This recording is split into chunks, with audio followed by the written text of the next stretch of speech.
The Canton Trunk. Summary. This story is about a bookkeeper who had never soiled his fingers with worse than ink, came home to find a dead stranger in the wreckage of his room. And so began the quest for the star sapphires that was to lead across half the world. In Pit 2, Book 1, A Scrap of Silk, Willoughby, Vice President of the California Pacific Bank of Commerce, wished he had gone somewhere on the boulevard for his lunch, rather than stopping there at Harrison's American Cafe. For in Manila, and especially in Rosario Street, an American cafe can turn out to be almost anything. Harrison's was long and dim. There was no air conditioning, and like every other place along Rosario, it was frequented chiefly by Chinese. Willoughby hesitated at the door, but he was tired. The linen looked clean enough, and cabs were hard to get since the visit of the Mikado's army. He sat down at a table just at the rear of a battered grand piano. When the suave little Chinese waiter came around, Willoughby decided against lunch and ordered a stenga. As he sat there, waiting, an extremely large man in wrinkled white ducks hobbled in on what was obviously an artificial foot. For some reason, the man fascinated him. It was not merely his size, for he had seen larger without staring, nor his foot, which was by no means unusual.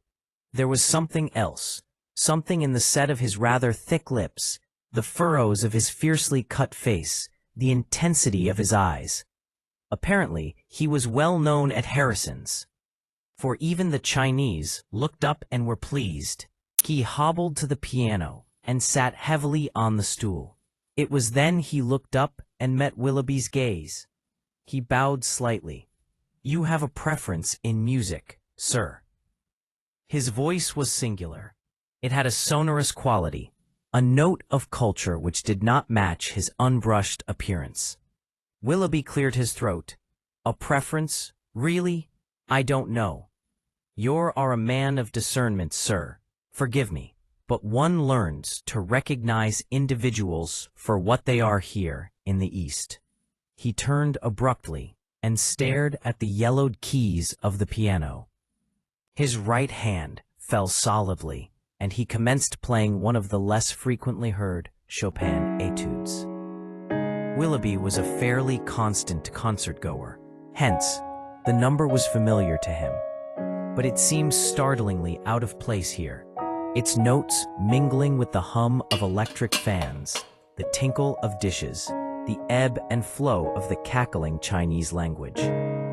The big man played with skill, with a sort of ponderous brilliance. His hands were thick and short, stretching scarcely an octave, and his unorthodox manner of negotiating some of the arpeggios held Willoughby fascinated.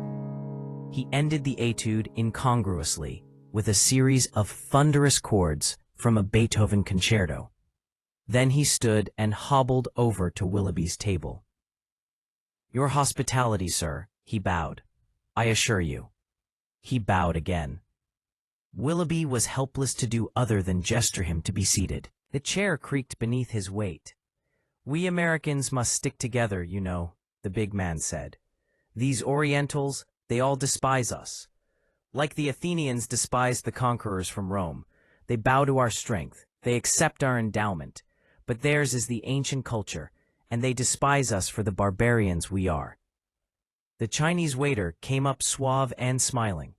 The big man ordered, speaking Chinese with a rapid inflection, which showed the language had become habitual with him.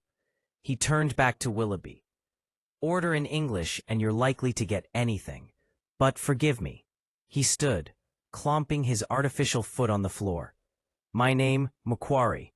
Oakleg Macquarie, they call me." "Willoughby." They shook hands. "Ah, yes, you are the banker.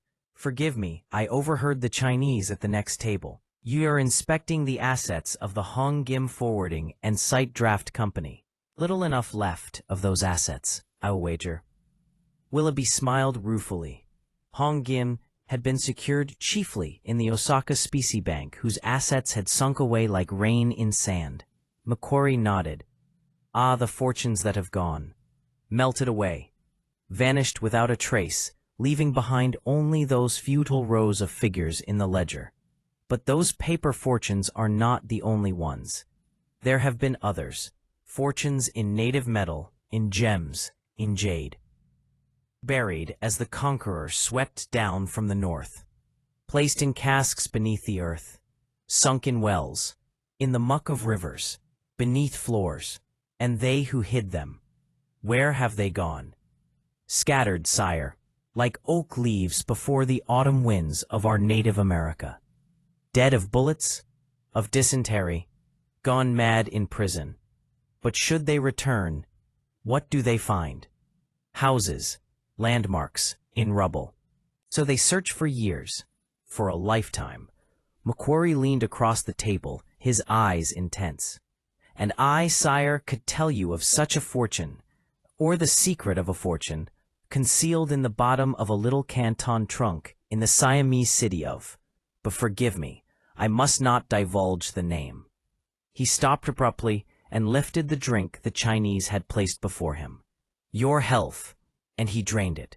Forgive me, he went on, spreading his thick fingers on the table. I am boring you. This talk of money, when yon are sick of the thoughts of it. Not at all. On the contrary. What was that about? Ah, the trunk. Your hospitality. One more stanga. You are most kind. It was morning, Macquarie began, settling back in his chair. Morning in Bangkok. You have been there, sir? No? A stinking city, sir. A city on stilts, seething with the miasma of the tropics. I remember the night well. I was staying in a room above English Sam's coffee house, and had just gone down to the bar for a sustainer. It was there I met him. Higby was his name, Martin J. Higby. I don't know how Higby ever found his way there to English Sam's. The place is on one of those stagnant little klongs that branch away from the Menam Chau, Phia, and certainly not listed on the tourist itineraries. I suppose he got to wandering, and that sign, in English, drew him in. Anyhow, there he was, a little lonesome man of 50, dressed in a gray tweed suit that was out of place as a Changsan would be in Toronto. He was standing by the rear wall, not 50 bahts in his pocket, and 10,000 miles from home. The East has taught me to be hard and ruthless on necessity, sir. But I did not have it in my nature to pass that little man by. Have a drink? I asked, and the sound of English, good, honest to the Constitution United States English, brought him around like a hypodermic. He was from Seattle. Never been away before. He'd come as far as Manila on the Prince Rupert. And he'd taken the Rathcliffe from there. The Rathcliffe was the old Penang Morn of the NYK lines, but she was in Darwin with a sheared screw when war broke, and the British took her for a couple or 10 of theirs that the Jap sank at Singapore. Anyhow, the Rathcliffe, being a 12,000-tonner, was too big to get over the bar, so she anchored at Koshichang, and Higby took the ferry from there. Some way or other, he landed on the right bank, and when those Chinese money changes were through with him, he couldn't have bought passage to Saigon. At that time, the baht was 20-1 with the dollar, but those Chinese made the percentage work the other way around. You're probably wondering what a man like Higby was doing in Bangkok. So was I. What brought you to this ultimate sumhole of the Orient? I asked, after pouring 2 or 3 stengas into him. He sat there, looking at me with his little, pale eyes, wondering if I was the kind who would stab him in the back.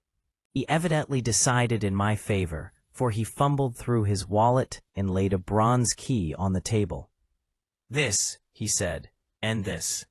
The second article was a star sapphire to which a fragment of grayish limestone was still attached. The sapphire was small, but it was a beauty.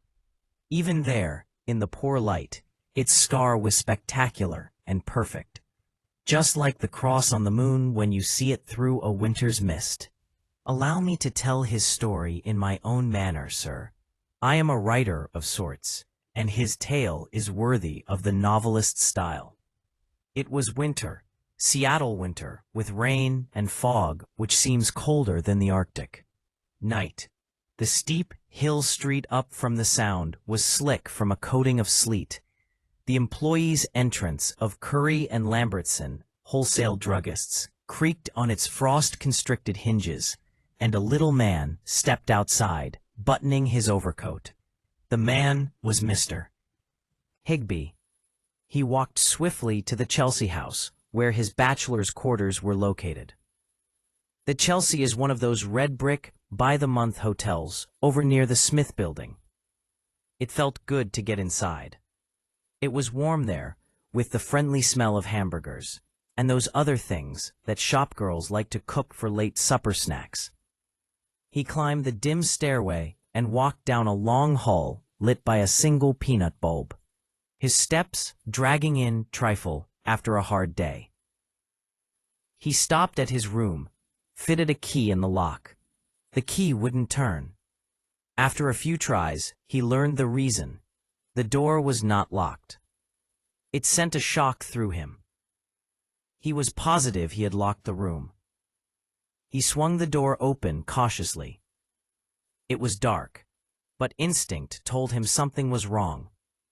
There was no light switch at the door, so he groped inside, reaching for the hanging cord. His foot came in contact with something, and he almost fell. He knew by the feel of it that it was a human body. He turned on the light. A man lay there, dead. The man was about 60, powerful of frame, bronzed, very dark. He had been knifed. His pockets had been turned inside out. His clothes cut along their seams. Even his shoes were split apart. The room was in almost unbelievable disorder, too. Everything Mr. Higbee owned had been dragged out and torn apart.